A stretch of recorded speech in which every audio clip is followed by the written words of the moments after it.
Hi friends, INR serial next எபிசோடுக்கான review வேணும்னு பார்க்கலாம் வாங்க. நம்ம சோழனும் நம்ம நிலாவும் இப்போ வரைக்குமே ஒன்றா தான் இருக்காங்க. ஆனால் நிலா வந்து அந்த வீட்டை விட்டே போகிறேன் அப்படின்னு சொல்லிட்டு இருப்பாங்க. இருந்தாலுமே கடவுள் வந்து நம்ம சோழனையும் நிலாவையும் பிரிக்கக்கூடாது, அவங்க ரெண்டு பேரும் ஒன்றா தான் இருக்கணும் அப்படின்றதுக்காக தான் இப்போ வரைக்குமே நம்ம நிலாவால் சோழனை விட்டு போக முடியல. அந்த மாதிரி ஒரு சுச்சுவேஷன் தான் இப்போ போய்கிட்டு இருக்கு. எப்படியும் நிலா வந்து சோழனோட வீட்டில் தான் இருப்பாங்க, அவங்களுக்கு வந்து ஹாஸ்டலே கிடைக்கல. எப்படியோ ஒன்று நம்ம சோழனும் நிலாவும் எப்போவுமே ஒன்றாவே இருக்கணும். நம்ம சோழன் வந்து அவங்க மனசுக்குள்ளே இருக்கிறத வெளிப்படையாக நிலா கிட்ட சொல்லி, அதாவது நம்ம சோழன் வந்து நிலாவுக்கு ப்ரப்போஸ் பண்ணி அவங்க அதை அக்செப்ட் பண்ணிக்கணும் அப்படின்னு நினைக்கிறவங்க இந்த வீடியோவுக்கு லைக் பண்ணி தருவீங்க. சோழனும் நிலாவும் வீட்டுக்கு போனதுமே பின்னாடியே போலீஸ் வராங்க. கூடவே இங்கே சோழனோட பெரியப்பாவும் அத்தையும் வராங்க. இங்கே அவங்க பெரியப்பா தலையில் கட்டெல்லாம் போட்டிருக்கு. இங்கே போலீஸை பார்த்ததுமே இங்கே நிலாவுக்குமே ரொம்பவே பதட்டமாக இருக்குது. சோழன் இருந்துட்டு எதுக்காக நம்ம வீட்டுக்கு போலீஸ் வரணும் அப்படின்னு சொல்லி ரொம்பவே பதட்டப்படுறாங்க. போலீஸ் இருந்துட்டு இங்கே நடேசன்றவங்க யார் அப்படின்னு சொல்லி கேட்குறாங்க. அவங்க எங்கள் அப்பா தான் அப்படின்னு சொல்லி சொன்னதும் கூப்பிடுங்க அவங்கள அப்படின்னு சொல்லி சொல்கிறாங்க. உடனே நடேசன் வெளியே வந்ததும் எதுக்காக இவர் மண்டையை உடைச்சிங்க, இவரை கொல்ல பார்க்குறீங்க அப்படின்னு சொல்லி எங்ககிட்ட கேஸ் கொடுத்துருக்காங்க, உங்களை நாங்கள் அரெஸ்ட் பண்ண போகிறோம் அப்படின்னு சொல்லி இங்கே போலீஸ் சொன்னதுமே நிலாவுக்கும் சரி நடேசனுக்கும் சரி ரொம்பவே அதிர்ச்சியாக இருக்குது. சோழன் இருந்துட்டு, சார் என் அப்பா என்ன தப்பு பண்ணார், எதுக்காக நீங்கள் அவரை அரெஸ்ட் பண்ணணும், அவர் எந்த ஒரு தப்பும் பண்ணியிருக்க மாட்டாரே அப்படின்ற மாதிரி சொல்கிறாங்க. இங்கே பாரியா, இந்த ஆள் மண்டையை உடைச்சி ரத்தம் வர வச்சுருக்காரு, இந்த ஆளை கொலை பண்ணதாக சொல்லி அவர் வந்து எங்ககிட்ட கேஸ் கொடுத்துருக்காங்க. இப்போது அப்பாவை நாங்கள் அரெஸ்ட் பண்ணி கூட்டிகிட்டு போக தான் போகிறோம் அப்படின்னு சொல்லி சொல்கிறாங்க. இங்கே நிலா இருந்துட்டு சோழன்கிட்ட, என்ன சோழா இதெல்லாம் என்ன நடக்குது, இங்கே என்ன நடக்குதுன்னு எனக்கு சுத்தமாக புரியல அப்படின்னு சொல்லிட்டு இங்கே பயப்படுறாங்க நிலா. சோழனும், நிலா ஒன்றும் இல்லை இரு நான் பேசிக்கிறேன் அப்படின்னு சொல்லிட்டு சோழன் வந்து, சார் அப்படியெல்லாம் என் அப்பா நினைக்க மாட்டார், ஏதோ அவர் குடிச்சிட்டு வேணா ஏதோ ஆட்டம் போடுவார், இப்படி கொலை செய்கிற அளவுக்கெல்லாம் அவர் ரொம்ப கெட்டவரெல்லாம் கிடையாது சார், ஏதோ ஒன்று நடந்திருக்கு, அப்பா என்னப்பா இதெல்லாம் அப்படின்னு சொல்லி கேட்குறாங்க. உடனே எங்கள் சோழனோட பெரியப்பா இருந்துட்டு, என்னடா உன் அப்பனுக்கு நல்லவன் பட்டம் கொடுக்குறியா, உன் அப்பன் என் மண்டையை உடைச்சிட்டான், ரத்தம் போல போலன்னு ஒழுகுது, எனக்கு தான் தெரியும் என் வழி, இங்கே பாருடா உன் அப்பனை ஜெயிலுக்குள்ளே தள்ளி தூக்கு தண்டனை வாங்கி தராமல் நான் விடவே மாட்டேன் அப்படின்னு சொல்லி கத்தி கத்தி கூச்சலிட்டுருக்குறாங்க. உள்ளே வந்து என்ன வெளியே நிறையவே சத்தம் கேட்குது அப்படின்னு சொல்லிட்டு சேரனும் இங்கே பாண்டியனும் பேசிக்கிறாங்க. சரி வெளியே போய் பார்ப்போம் என்னென்னு அப்படின்னு சொல்லி அவங்க 3 பேருமே, அதாவது சேரன், பல்லவன், பாண்டியன் 3 பேரும் வெளியே வந்து பார்க்குறாங்க. இங்கே போலீஸ் நின்றுக்கிட்டு இருக்கு. அதே சமயம் அவங்க பெரியப்பாவும் நின்றுக்கிட்டு இருக்காங்க. முன்ன நடந்த பிரச்சனைக்கு இவங்க போயிட்டு போலீஸை கூட்டிகிட்டு வந்துட்டாங்க போல் அப்படின்னு சொல்லிட்டு சேரன் ரொம்பவே பதட்டப்படுறாங்க. பாண்டியன் இருந்துட்டு, அண்ணே இங்கே பாருண்ணே, அந்த பெரியப்பா நம்ம வீட்டில் ஏதாச்சும் ஒரு பிரச்சனையை பண்ணணுன்னே நினச்சிக்கிட்டு இருக்காருண்ணே, அப்பா ஏதோ தெரியாமல் தள்ளி விட்டதுனால அவர் நெத்தியில் ரத்தம் வந்துருச்சு, இப்போ போலீஸவே போய் கூட்டிகிட்டு வந்துட்டுருக்காரு, என்ன தானே பண்ணுறது அப்படின்னு சொல்லிட்டு ரொம்பவே பயப்படுறாங்க. உடனே நம்ம சேரன் இருந்துட்டு, இங்கே பார் பாண்டியா நீ எதுக்காகவும் பயப்படாத நான் பேசிக்கிறேன் அப்படின்னு சொல்லிட்டு சேரன் வந்து போலீஸ்கிட்ட சொல்கிறாங்க. சார் என்னாச்சு சார், எதுக்காக வந்திருக்கீங்க அப்படின்னு சொல்லி கேட்க, ஆமாம் உங்கள் வீட்டில் உட்காந்து விருந்து சாப்பிட்லான்னு வந்திருக்கோம், ஒவ்வொருத்தருக்கா நாங்கள் பதில் சொல்கிறதுக்கே போதும்னு இருக்குது, இப்போ தான் இவங்கிட்ட உங்கள் தம்பிக்கிட்ட சொன்னேன், உன் அப்பாவை அரெஸ்ட் பண்ணி கூட்டிகிட்டு போகிறோம், அவர் மேலே கேஸ் வந்திருக்கு அப்படின்னு சொல்கிறாங்க. சார் ப்ளீஸ் சார் என் அப்பாவை அரெஸ்ட் பண்ணாதீங்க ப்ளீஸ் சார் அப்படின்னு சொல்லி வீட்டில் உள்ள எல்லாருமே கெஞ்சுறாங்க. ஆனால் இங்கே போலீஸ் இருந்துட்டு, நீங்கள் எதுவாக இருந்தாலும் ஸ்டேஷனுக்கு வந்து பேசிக்கோங்க அப்படின்னு சொல்லிட்டு இங்கே நடேசனை அரெஸ்ட் பண்ணி கூட்டிகிட்டு போயிடுறாங்க. சேரன், பாண்டியன், பல்லவன், நம்ம சோழன் எல்லாருமே ரொம்ப பயங்கர வருத்தப்படுறாங்க. பல்லவன் இருந்துட்டு அழுறாங்க, அண்ணன் அப்பாவை அரெஸ்ட் பண்ணி கூட்டிகிட்டு போயிட்டாங்கன்னா எல்லாத்துக்கும் இந்த அத்தையும் பெரியப்பாவும் தான் காரணம், இவங்க எதுக்காக நம்ம வீட்டுக்கிட்ட சண்டை போட்டுக்கிட்டே இருக்காங்க, நம்ம நல்லாவே இருக்கக்கூடாதுன்னு நினைக்கிறாங்கண்ணே, ஏன்னா இவங்க இப்படி இருக்காங்க, இவங்களும் நம்ம சொந்தக்காரர் தானே, நம்ம நல்லா இருக்கிறது இவங்களுக்கு பிடிக்கலையா என்ன அப்படின்னு சொல்லி பல்லவன் வந்து அழுகுறாங்க. நிலா இருந்துட்டு பல்லவன்கிட்ட சொல்கிறாங்க, இங்கே பாருங்கள் நீங்கள் அழுவாதீங்க, எந்த ஒரு பிரச்சனையும் இல்லை, அவர் மேலே எந்த ஒரு தப்பும் இல்லைல்ல, அப்போது கண்டிப்பாக நம்மளால் அவரை வந்து ஈஸியாக வெளியே கொண்டு வர முடியும், நீங்கள் எதுக்காகவும் கவலைப்படாதீங்க அப்படின்ற மாதிரி இங்கே நிலா வந்து ஆறுதல் சொல்கிறாங்க. இங்கே சேரனுக்கு ரொம்பவே படபடப்பாக வருது. பெரியப்பா தயவு செஞ்சு அப்பா மேலே கொடுத்துருக்க கேஸை வாபஸ் வாங்கிடுங்க, நாங்கள் தெரியாமல் இங்கே ஃபங்க்ஷனை நடத்திட்டோம், உங்ககிட்ட கேட்காம பண்ணது ரொம்ப தப்பு தான். நீங்கள் எவ்வளோ பணம் கேட்குறீங்களோ அந்த அளவுக்கு நாங்கள் பணம் கொடுத்துட்றோம் அப்படிங்கிற மாதிரி இங்கே சேரன் வந்து சொல்கிறாங்க. இங்கே அவங்க பெரியப்பா வந்து இப்போ தான் நீ வலிக்கே வர, அப்போது நான் முன்ன கேட்டேன்ல, அப்போவே பணத்தை நீ எடுத்து கொடுத்துருந்தேன்னா நான் பாட்டுக்கு பேசாமல் போயிருந்திருப்பேன்ல அப்படின்னு சொல்லிட்டு கொஞ்சம் கூட வெக்கமே இல்லாமல் பேசுகிறாங்க. நம்ம சேரன் குடும்பமே ரொம்பவே கஷ்டப்பட்டு உழைச்சி சம்பாதிக்கிறாங்க, அதையும் வாயடிக்கணும் அப்படின்னு சொல்லிட்டு அவங்க பெரியப்பா நினைக்கிறாங்க. ரொம்பவே கேவலமான ஆளுன்னே சொல்லலாம். எதுக்காக தான் இந்த மாதிரி ஆளுங்களும் இப்போ நாட்டில் இருக்க தான் செய்கிறாங்க. சேரனுக்கு ரொம்பவே வருத்தம். சரிங்க பெரியப்பா, நீங்கள் எவ்வளோ கேட்குறீங்க சொல்லுங்கள், உங்களுக்கு எவ்வளோ பணம் வேணும், நான் எப்பாடுபட்டாவது அந்த பணத்தை உங்ககிட்ட கொடுத்துட்டு அப்பாவை நீங்கள் வெளியே விட்டிங்கன்னா போதும் அப்படின்னு சொல்லிட்டு ரொம்ப படபடப்பாக சொல்கிறாங்க. பாண்டியன் இருந்துட்டு, அண்ணே நீங்கள் எதுக்காகண்ணே பணமெல்லாம் கொடுக்கணும், நம்ம போயிட்டு போலீஸ் ஸ்டேஷன்லேயே பார்த்துக்குவோம் வாங்க, நம்ம மேலே என்ன தப்பு இருக்குது, இந்த ஆளுங்க தானே சண்டைக்கே வந்தாங்க, இவங்க மேலே தான் தப்பு இருக்குது, அப்பா ஏதோ தெரியாமல் தான் தள்ளிவிட்டார், தெரியாமல் போயிட்டு நெத்தியை இடிச்சிக்கினாரு, அதுக்காக என்னென்னமோ சொல்லி கேஸ் கொடுத்துருக்காங்க, அண்ணே இவங்ககிட்டலாம் நீங்கள் பணத்தை கொடுக்காதீங்கண்ணே, நம்ம போலீஸ் ஸ்டேஷனே போய் பார்த்துப்போம் அப்படின்னு சொல்கிறாங்க. சேரன் இருந்துட்டு, இல்லைடா பாண்டியா நீ கோவப்படாது இரு, நம்ம போலீஸ் ஸ்டேஷனும் அங்கே இங்கேன்னு சொல்லிட்டு அலைய முடியாது, நம்ம அண்ணங்கிட்டே சரி பெரியப்பாக்கிட்டே பணத்தை கொடுத்துட்டு நாம் அப்பாவை மீட்டுப்போம், அதுவே போதும், தேவையில்லாமல் எதுக்கு பிரச்சனை, அங்கே இங்கேன்னு நம்ம போயிட்டு வந்துட்டு இருந்தா என்னத்துக்கு ஆகிறது, வேண்டாம், நிலா வேறு வீட்டில் இருக்கா, அவள் என்ன நினைப்பா அப்படின்னு சொல்லிட்டு இங்கே சேரன் சொல்கிறாங்க. சரிண்ணே ஏதோ ஒன்று பண்ணுங்க, இந்த பெரியப்பா ஏன்னா இப்படியெல்லாம் பண்ணிக்கிட்டு இருக்காருன்னு தெரியல, கூட பிறந்த அண்ணனவே இப்படி கேஸ் கொடுத்து உள்ளே தள்ளுற அளவுக்கு யோசிக்கிறாங்க, அவங்கெல்லாம் மனசாட்சி இல்லாதவங்க, ஏதோ நம்ம ஒரே ஒரு நாள் தான் பந்தல் போட்டு சும்மா வீட்டை அலங்கரித்தோம், அதெல்லாம் ஒரு குத்தன்னு சொல்லிட்டு இப்படி பணம் கேட்டு மிரட்டி பணம் கொடுக்காததுனால போலீஸில் கம்ப்ளைண்ட் பண்ணிட்டாங்க, இவங்கெல்லாம் நல்லாவே இருக்க மாட்டாங்கண்ணே அப்படின்னு சொல்லிட்டு நம்ம பல்லவனும் பாண்டியனும் சொல்லிக்கிட்டு இருக்காங்க. இங்கே பல்லவனோட பெரியப்பா இருந்துட்டு, என்னடா சபிக்கிறீங்களா, உங்களோட அதாவது சாப்பிடலாம் பழிக்கவே பழிக்காது, ஃபஸ்ட்டு நான் கேட்ட பணத்தை 50,000 எடுத்து கொடுத்துட்டு அதுக்கப்புறம் கேஸை வாபஸ் வாங்குங்க அப்படின்னு சொல்லிட்டு என் காலில் விழுந்து நீ மன்னிப்பு கேட்கணும், அதுக்கப்புறம் தான் நான் கேஸவே வாபஸ் வாங்குவேன் அப்படின்ற மாதிரி அவங்க பெரியப்பா சொல்கிறாங்க. இங்கே சோழனுக்கு பயங்கரமாக கோவம் வருது. அண்ணே நீங்கள் அப்படியெல்லாம் பண்ணாதீங்கண்ணே, நம்ம நேராக போலீஸ் ஸ்டேஷனே போயிடுவோம் அப்படின்னு சொல்கிறாங்க. ஐயோ கம்முன்னு இருடா, பெரியப்பா தானே, நம்மளோட பெரியவர் தானே, காலில் விழுறதுனால ஒன்றும் தப்பு கிடையாது அப்படின்னு சொல்லிட்டு உடனே சேரன் இருந்துட்டு அவங்க பெரியப்பா காலில் விழுந்து மன்னிப்பு கேட்குறாங்க. நாங்கள் உங்களை கேட்காம பந்தல் போட்டது ரொம்ப தப்பு தான் பெரியப்பா, எங்களை மன்னிச்சிருங்க, அதே சமயம் நீங்கள் கேட்ட 50,000 நான் 3 நாளில் திருப்பி கொடுத்துட்றேன், ப்ளீஸ் பெரியப்பா என் அப்பாவை ஜெயிலுக்குள்ளே போட வேண்டான்னு சொல்லுங்கள் பெரியப்பா, கேஸை வாபஸ் வாங்குங்க அப்படின்னு சொல்லி கெஞ்சி கதறி அழுகுறாங்க.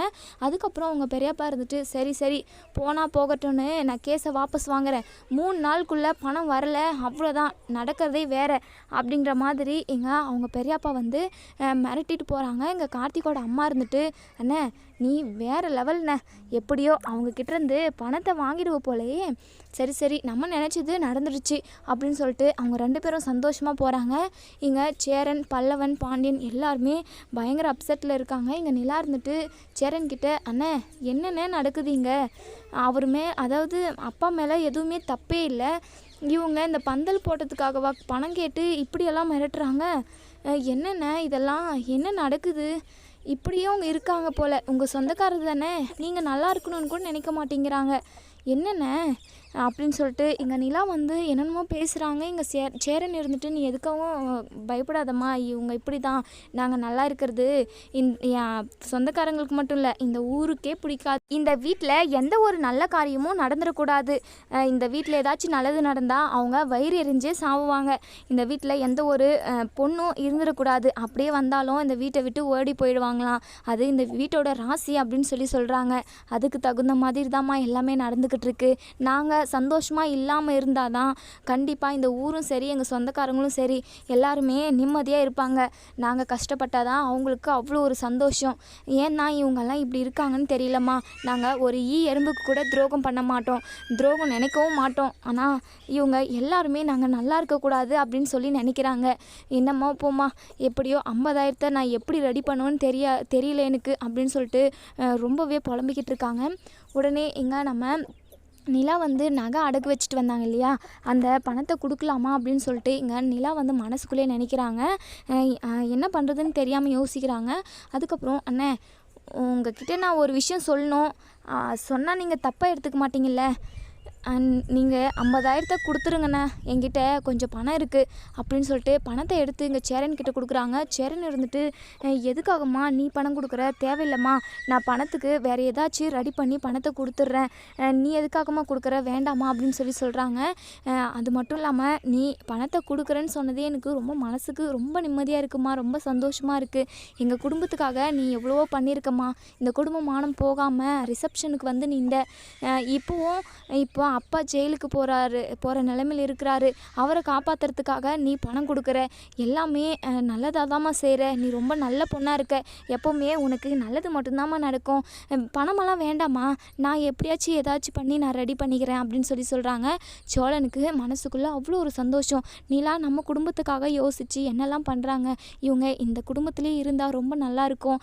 நிலா என்னைக்கு தான் என்னை புரிஞ்சுக்க போகிறாளோ தெரியலையே. பேசாமல் நிலா கிட்ட ப்ரப்போஸ் பண்ணிடலாமா அப்படின்ற மாதிரி இங்கே சோழன் வந்து நினைக்கிறாங்க. இங்கே வந்து நிலா வந்து, அதாவது சேரன் வந்து கஷ்டப்படக்கூடாது, இந்த குடும்பத்தை மானத்தை காப்பாற்றணும் அப்படின்றதுக்காக நம்ம நிலா வந்து ஒரு சில விஷயம் வந்து செஞ்சுருக்காங்க. அதே சமயம் இப்போ அப்பாவை ஜெயிலுக்கு போக விடாமல் பண்ணுறதுக்கு, அதாவது அவங்க பெரியப்பா பணம் கேட்டாங்க இல்லையா, அந்த பணத்தை இவங்களே கொடுக்குறாங்க. இதெல்லாம் நினச்சி தான் யோசித்து பார்க்குறாங்க சோழன். ஒருவேளை நம்ம ப்ரப்போஸ் பண்ணால் அதை அவங்க அக்செப்ட் பண்ணிப்பாங்களோ அப்படின்னு சொல்லிட்டு இங்கே சோழன் வந்து யோசிக்கிறாங்க. சரி, நைட்டுக்காக யாரும் இல்லாத நேரத்தில் பார்த்து நிலா கிட்ட ப்ரப்போஸ் பண்ணிட வேண்டியது தான். அவங்க என்ன சொல்கிறாங்கன்னு பார்ப்போம். அவங்க மனசில் ஒரு வேளை நான் இருந்தாலும் இருக்கலாம் அப்படின்ற மாதிரி இங்கே சோழன் வந்து தப்பு கணக்கு போடுறாங்க. நிலாவுக்கு கண்டிப்பாக சோழன் மேலே அப்படி ஒரு லவ் இல்லவே இல்லை, அப்படி ஒரு விஷயம் இல்லவே இல்லைன்னு தான் நான் சொல்வேன். ஆனால் சோழன் வந்து ப்ரப்போஸ் பண்ணி தான் பார்க்கலாம், நிலா என்ன தான் சொல்ல போகிறாங்க அப்படின்னு சொல்லிட்டு நினைக்கிறாங்க. இங்கே நிலா இருந்துட்டு சேரன்கிட்ட, அண்ணே நான் உங்கள் தங்கச்சி மாதிரி தானே, இந்த பணத்தை வாங்கிக்கோங்கண்ணே அப்படின்னு சொல்லிட்டு வலுக்கட்டாயமாக சேரன் கிட்ட 50,000 பணத்தை கொடுக்குறாங்க. அதுக்கப்புறம் உடனே சேரன் இருந்துட்டு அவங்க பெரியப்பா கிட்ட போயிட்டு 50,000 கொடுத்துட்றாங்க. அதுக்கப்புறம் உடனே அவங்க பெரியப்பா இருந்துட்டு போலீஸ்கிட்ட கால் பண்ணி சொல்கிறாங்க. அதுக்கப்புறம் நடேசனை கூட்டிகிட்டு வந்து வீட்டிலே விடுறாங்க. நடேசனுக்கு விஷயம் தெரிய வருது, நிலா தான் இப்படி பணம் கொடுத்தாங்க அப்படின்ற விஷயம். நடேசனுக்கு அவ்வளோ ஒரு சந்தோஷம். ஏம்மா, இந்த வீட்டுக்காக நீ இவ்வளோ பெரிய விஷயத்த பண்ணியிருக்க. இந்த வீடு நல்லா இருக்கணும்னு நினைக்கிற ஒரே ஒரு வெளியாள் யாருன்னா இப்போதைக்கு நீ என் மருமக. ஆனால் இது வரைக்குமே இந்த வீடு நல்லா இருக்கணும்னு நினச்சவங்க யாருமே கிடையாது. நாங்கள் நல்லா இருக்கக்கூடாது, இந்த வீட்டில் எந்த ஒரு சந்தோஷமும் நடக்கக்கூடாது அப்படின்னு சொல்லிட்டு தான் நினைப்பாங்க. ஆனால் நீ எனக்காக நான் ஜெயிலுக்கு போகக்கூடாது அப்படின்றதுக்காக நீ 50,000 கொடுத்துருக்கம்மா. எனக்கு நினைக்கவே ரொம்ப பெருமையாக இருக்குது, எனக்கு ரொம்ப சந்தோஷமாகவும் இருக்குது. சோலா, நீ நல்ல பொண்ணை கல்யாணம் பண்ணிட்டு வந்திருக்க, ரொம்ப நல்ல குணமுடைய பொண்ணு, மனசுக்கு நிறைவாக இருக்குதுடா அப்படின்னு சொல்லிட்டு எங்கள் நடேசன் வந்து பயங்கர சந்தோஷமாக சொல்கிறாங்க. சேரனுக்குமே அவ்வளோ ஒரு சந்தோஷம். நிலா ரொம்ப நல்ல பிள்ளையாக இருக்காங்க, அவங்க இதே வீட்டில் இருக்கணும் கடவுளே, தயவு செஞ்சு சோழனும் நிலாவும் பிரியவே கூடாது. அவங்க 2 பேரும் ஒன்றா இருந்தாங்கன்னா நான் கோவிலுக்கு வந்து நிறைய வேண்டுதல் வச்சுருக்கேன், அது எல்லாத்தையுமே நான் முடிச்சு கொடுத்துட்டு போவோம் கடவுளே அப்படின்னு சொல்லிட்டு சாமிக்கிட்டலாம் வேண்டிக்கிறாங்க நம்ம சேரன். அதுக்கப்புறம் எங்கள் சேரன் வந்து சமைக்கிறாங்க. சமைச்சு முடிச்சுட்டு வீட்டில் உள்ள பாண்டியன், பல்லவன், அதுக்கப்புறம் நம்ம நிலா எல்லாருமே கூப்பிட்றாங்க சாப்பிட்றதுக்காக. நான்வெஜ் தான் சமைச்சிருக்காங்க. அதுக்கப்புறம் எல்லாருக்குமே பரிமாறுறாங்க. நிலா சாப்பிட்டு, அண்ணே ரொம்ப சூப்பராக இருக்குண்ணே, சமையல் அல்டிமேட் அப்படின்ற மாதிரி சொல்கிறாங்க. சேரனுமே சரிம்மா வயிறார சாப்பிடு, இன்னும் கொஞ்சம் போடட்டுமா அப்படின்னு சொல்லி கேட்குறாங்க. இல்லைண்ணே இதுவே போதும், வயிறு நிறைஞ்சிருச்சு அப்படின்னு சொல்கிறாங்க. அதுக்கப்புறம் அண்ணே எனக்கு தூக்கம் வருது, நான் போகிறேண்ணே அப்படின்னு சொல்கிறாங்க. அதுக்கப்புறம் நம்ம நிலா வந்து ரூம்குள்ளே போயிடுறாங்க. இங்கே நம்ம சேரன் வந்து யாரும், அதாவது பல்லவனெல்லாம் வெளியே இருக்காங்க. சேரன் வந்து நிலா கிட்ட பேசுகிறதுக்காக வராங்க. நிலா, நீ இன்றைக்கி செஞ்ச காரியத்தில் எனக்கு உடன்பாடு இல்லை தான், ஆனால் எங்கள் குடும்பத்துக்காக நீ இவ்வளோ பெரிய விஷயத்த செஞ்சுருக்க, எனக்கு ரொம்ப சந்தோஷமாக இருக்குமா. உங்ககிட்ட ஒரு விஷயம் மட்டும் நான் கேட்கணும் அப்படின்னு சொல்கிறாங்க. சொல்லுங்கண்ணே என்னன்னு சொல்லி கேட்க, அது வந்துமா, நீ என்னை தப்பாக நினச்சிக்கூடாது, என் மனசுக்கு தோணிக்கிட்டே இருக்கிற ஒரு விஷயம் இது, அடிக்கடிக்கு தோணிக்கிட்டே இருக்குது. ப்ளீஸ் நிலா, நீ இந்த வீட்டை விட்டு போகாதம்மா, சோழன் கூடவே இருமா, அதுதான் என்னுடைய ஆசையும் கூடயே அப்படின்னு சொல்லிட்டு இங்கே நம்ம சேரன் வந்து சொல்கிறாங்க. நிலா இருந்துட்டு, அண்ணே நான் உங்கள் மேலே கோவப்பட விரும்பலை, ஆனால் எனக்கு அதில் விருப்பம் இல்லைண்ணே. சோழனை நான் விருப்பப்பட்டு கல்யாணம் பண்ணலை அப்படின்னு சொல்லிட்டு ரொம்பவே பொறுமையாகவும் தன்மையாகவும் நம்ம நிலா வந்து சேரன்கிட்ட சொல்கிறாங்க. சரிம்மா, உன் விருப்பம் என்னவோ அதுவே செய், ஆனால் நான் உன்னை வற்புறுத்தலை. ஆனால் திரும்ப திரும்ப எனக்கு இந்த விஷயம் தோணிக்கிட்டே இருக்குது, அதனால தான் நான் உன்கிட்ட சொன்னேன், வேறு எதுவும் இல்லைம்மா. உன் விருப்பம் என்னவோ அதுவே செய்யுமா அப்படின்னு சொல்லிட்டு சேரன் வந்து வெளியே வந்துடுறாங்க. அதுக்கப்புறம் எங்கள் சேரன், பல்லவன், பாண்டியன் அவங்க 3 பேருமே தூங்க போகிறாங்க. சோழன் இருந்துட்டு நிலா கிட்ட நம்ம ப்ரப்போஸ் பண்ணியே ஆகணும் இன்றைக்கி அப்படின்னு சொல்லிட்டு நினைக்கிறாங்க. அதுக்கப்புறம் சோழன் உள்ளே வராங்க. நிலா இருந்துட்டு வாங்க சோழன், ஏன் இந்நேரத்துக்கு வந்திருக்கீங்க, உங்களுக்கு தூக்கம் வரலையா அப்படிங்கிற மாதிரி கேட்க, இல்லை நிலா, தூக்கம் வரல, உங்ககிட்ட ஒரு முக்கியமான விஷயம் பேசணும் அப்படின்னு சொல்கிறாங்க. நமக்குள்ளே என்ன முக்கியமான விஷயம் இருக்க போகுது அப்படிங்கிற மாதிரி இங்கே நம்ம நிலா வந்து கேட்க, சோழன் இருந்துட்டு அது வந்து நிலா, அதை எப்படி சொல்கிறதுன்னு எனக்கு தெரியல, நான் சொன்னால் நீ எப்படி எடுத்துப்பன்னு எனக்கு தெரியல, உனக்கு என்ன தோணுதோ அதை வந்து எனக்கு சொல்லு நிலா அப்படிங்கிற மாதிரி சொல்கிறாங்க. சரிங்க, விஷயத்துக்கு வாங்க அப்படிங்கிற மாதிரி கேட்க, அது வந்து நிலா, எங்கள் குடும்பத்துக்காக நீ ஒரு சில விஷயம் ரொம்ப நல்லதாகவே செஞ்சுருக்க. அன்றைக்கி ரிசப்ஷனில் நாங்கள் யாரும் இந்த ஊர் முன்னாடி அவமானப்பட்டுறக்கூடாது அப்படின்றதுக்காக ரிசப்ஷனில் வந்து நின்ற. இன்றைக்கி என் அப்பாவை காப்பாற்றிருக்க. நீ நகையை அடகு வச்சது எல்லா பணமும் அண்ணங்கிட்ட கொடுத்துட்ட. நீ இவ்வளோலாம் செய்கிற, எங்கள் குடும்பம் நல்லா இருக்கணும்னு நினைக்கிற. எனக்கு ஒன்று தோணுது, இப்போ தோணலை, அது ஃபஸ்ட்டுலேருந்தே எனக்கு அதாவது எப்படி சொல்கிறது, உன்னை நான் லவ் பண்ணுறேன் நிலா, ஐ லவ் யூ அப்படின்னு சொல்லிட்டு ப்ரப்போஸ் பண்ணிடுறாங்க. இங்கே நம்ம நிலா வந்து ஸ்டன்னாகி நிற்கிறாங்க. பயங்கர அதிர்ச்சி அவங்களுக்கு. என்ன சொல்லா பேசிக்கிட்டு இருக்க, உனக்கு கொஞ்சம் கூட இப்படி சொல்கிறதுக்கு கொஞ்சம் கூட உனக்கு வெக்கமாகவே இல்லையா? நான் அதுக்கப்புறம் ஏதாச்சும் திட்டிடுவோம் பார்த்துக்கோ. உனக்கும் அந்த சூர்யாவுக்கும் என்ன வித்தியாசம் இருக்குது? சி, நீ உன் மனசில் இத்தனை நாளாக இப்படி ஒரு எண்ணம் இருக்குன்னு தெரிஞ்சிருந்தா நான் உன்கிட்ட பேசியிருக்க கூட மாட்டேன். அப்போது அந்த எண்ணத்தில் தான் நீ போலீஸ் ஸ்டேஷனில் என் கழுத்தில் தாலி கட்டினியா? அப்போது ஏற்கனவே உன் மனசில் நான் இருந்திருக்கேன். அப்போ நான் தான் முட்டாளாக இருந்திருக்கேன், இத்தனை நாளாக என்னை நீ ஏமாற்றிட்டு இருந்திருக்க அப்படின்னு சொல்லிட்டு பயங்கரமாக திட்ட ஆரம்பிக்கிறாங்க. எங்கள் சோழன் இருந்துட்டு, ஐயோ வாயை கொடுத்து மாட்டிக்கிட்டோமோ, அது வந்து நிலா, சும்மா தான் சொன்னேன், நீ எதுவும் நினச்சிக்காத நிலா, என் கனவுல ஏதோ ஒரு பொண்ணு வந்த மாதிரி இருந்தது, அந்த பொண்ணை பிடிச்சி போயிட்டு கனவுல ப்ரப்போஸ் பண்ணுற மாதிரி உன்கிட்ட ப்ரப்போஸ் பண்ணிட்டேன், சாரி நிலா அப்படின்னு சொல்லிட்டு மழுப்புறாங்க. இங்கே பாருங்க சோலா, இனிமே கனவுல வந்துச்சு அது வந்துச்சுன்னு கூட சும்மா வாய் வார்த்தைக்காக கூட இப்படி பேசாதீங்க. எனக்கு என்னென்னவோ தோணிருச்சு. இங்கே பாருங்கள், இது மாதிரியெல்லாம் உங்கள் மனசில் இருந்துச்சு, அவ்வளோதான், நான் சொல்லிட்டேன் பார்த்துக்கோங்க. அதுக்கப்புறம் நான் இந்த வீட்டிலே இருக்க மாட்டேன், நான் இந்த வீட்டை விட்டே போயிடுவேன், இந்த நிமிஷத்துலேயே போயிடுவேன் அப்படின்ற மாதிரி சொல்கிறாங்க. நிலா, நான் சும்மா சொன்னேன், அதுவும் உன்கிட்ட சொல்லலை, நான் உன்னை போயிட்டு அப்படி ஒரு எண்ணத்தில் பார்ப்பேனா? அப்படி பார்த்துருந்தா நான் என்னென்னவோ நடந்திருக்கும். நான் அப்படிலாம் உன்னை பார்க்கல நிலா, உண்மையே பார்க்கல, நீ எதுவும் தப்பாக நினச்சிக்காத. நீ சேரனை அண்ணன் தான் கூப்பிடுற, அப்போ எனக்கும் நீ தங்கச்சி தானே அப்படின்னு சொல்லிட்டு இங்கே சோழன் வந்து என்னென்னமோ சொல்லி ஒரு வழியாக நிலாவை வந்து சமாதானப்படுத்திடுறாங்க. இங்கே பாருங்கள் சோழா, இதுக்கப்புறம் இப்படியெல்லாம் பேசாதீங்க, எனக்கு என்னென்னமோ தோணிப்போச்சு, எனக்கு என்ன சொல்கிறதுனே தெரியல, நான் எவ்வளோ சீக்கிரமாக வீடு பார்த்து போக முடியுமோ அவ்வளோ சீக்கிரம் போயிடணும். உங்கள் ஃப்ரெண்டுங்கிட்டலாம் சொன்னீங்களா இல்லையா, வீடு கிடைக்குமா கிடைக்காதா அப்படிங்கிற மாதிரி கேட்குறாங்க. கிடைச்சிடும் நிலா, நீ இப்போவே போகிறேன்னு சொல்கிற, இப்போ போயிட்டு யார் வீட்டில் போய் தங்குவ நீ?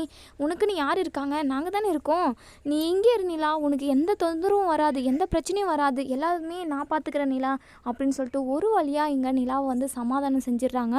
இங்கே சோழனுக்கு உள்ளுக்குள்ளே ரொம்பவே பதட்டமாக போச்சு. ஐயோ, வாய் இருக்க மாட்டாமல் நம்ம அவங்கக்கிட்ட ப்ரப்போஸ் பண்ணிட்டோம், எப்படியோ ஒரு வழியாக சமாளிச்சாச்சு. சரி நிலா, எனக்கு தூக்கம் வர மாதிரி இருக்குது, நான் போய் தூங்குறேன், நீங்களும் நிம்மதியாக தூங்குங்க அப்படின்னு சொல்லிட்டு சோழன் வந்து ரூமை விட்டு வெளியே வந்துடுறாங்க. அப்பாடி, எப்படியோ நிலா கொஞ்சம் விட்டுருந்தா இந்த வீட்டை விட்டே இப்போவே போயிருந்திருப்பாங்க அப்படின்னு சொல்லிட்டு அப்பாடான்னு சொல்லிட்டு பெருமூச்சு விடுறாங்க.